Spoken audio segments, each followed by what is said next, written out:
কয়েকদিন ধরে কিন্তু চিকেন নাগেটস অনেক খাওয়া হলো, কখনো শুধু বয়েল করে, কখনো বা ফ্রাইড, কখনো বা প্যান ফ্রাইড। এবার যে স্টকটা পড়ে আছে, মানে এই যে চিকেনের যে স্যুপটা পড়ে আছে আর কি, যে জলটা পড়ে রয়েছে, যেটাকে আমরা স্টক বলতে পারি, সেই স্টকটাকে আমরা কি করব, ফেলে দেবো না। এর মধ্যে কিন্তু পুরো চিকেনের ফ্লেভারটা চলে এসছে। এটা দিয়ে আজকের একটা স্যুপ বানানো হবে। স্যুপের নাম এগ ড্রপ চিকেন স্যুপ। তার জন্য বিনস, ক্যাপসিকাম, গাজর, বেবি কর্ন, কোচানো ধনেপাতা আর ছোটো ছোটো করে কাটা বাঁধাকপি আর কুসুম সমেত একটা ডিম একটা পাত্রের মধ্যে ফেটিয়ে রাখতে হবে। শীতের সন্ধ্যেতে বা বর্ষাকালের সন্ধ্যেতে এই ধরনের একটা স্যুপ কিন্তু পুরো জমে যাবে। ট্রাই করে দেখতে পারো একবার বাড়িতে। এই সব উপকরণের সাথে 2টো বয়েলড চিকেন নাগেটস তোমাকে নিতে হবে।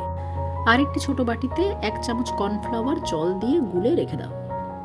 এবার ওই গরম গরম চিকেন স্টকের মধ্যে সমস্ত কেটে রাখা সবজিগুলো দিয়ে দাও।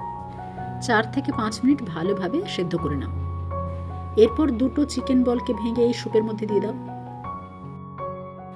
আবারও 2 থেকে 3 মিনিট ভালোভাবে নাড়াচাড়া করার পর আগের থেকে যে ডিমটা ফেটিয়ে রেখেছিলাম সেই ডিমটা ধীরে ধীরে ওই স্যুপের মধ্যে মেশাবো আর সমানেই নাড়তে থাকবো।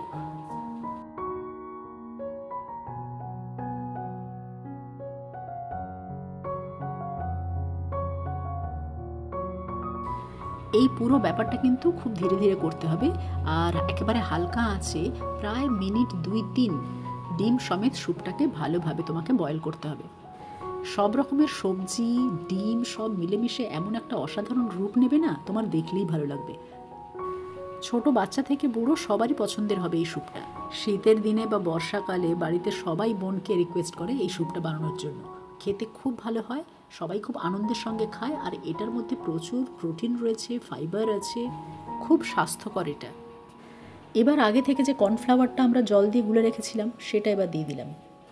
আর এই পুরো স্যুপটা বানাতে গেলে তোমাকে কন্টিনিউয়াসলি কিন্তু নেড়েই যেতে হবে, যাতে সমস্ত উপকরণগুলো খুব ভালোভাবে মিশে যেতে পারে। এতে কি হবে, কাঁচা কাঁচা যে গন্ধটা আছে সেটা কিন্তু কেটে যাবে। এইভাবে কর্নফ্লাওয়ার মেশানোর পর আরও 1 থেকে 2 মিনিট ভালোভাবে এটাকে হালকা আঁচে নাড়াচাড়া করতে থাকলাম।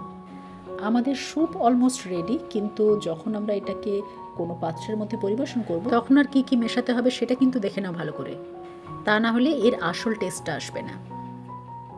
সার্ভ করার আগে কিন্তু গোলমরিচের গুঁড়ো দিতে ভুলবে না, আর তার সাথে যাবে একটু পাতিলেবুর রস। পাতিলেবুর পরিবর্তে গন্ধরাজ লেবুও দিতে পারো।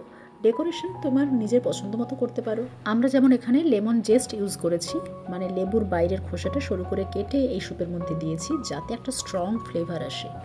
চিকেন নাগেটস বানিয়ে নেওয়ার পর যে স্টকটা ছিল তাতে কিন্তু অলরেডি নুন ছিল, তো যদি প্রয়োজন হয় তাহলে রক সল্ট ইউজ করতে পারো বা সাদা নুনও ব্যবহার করতে পারো।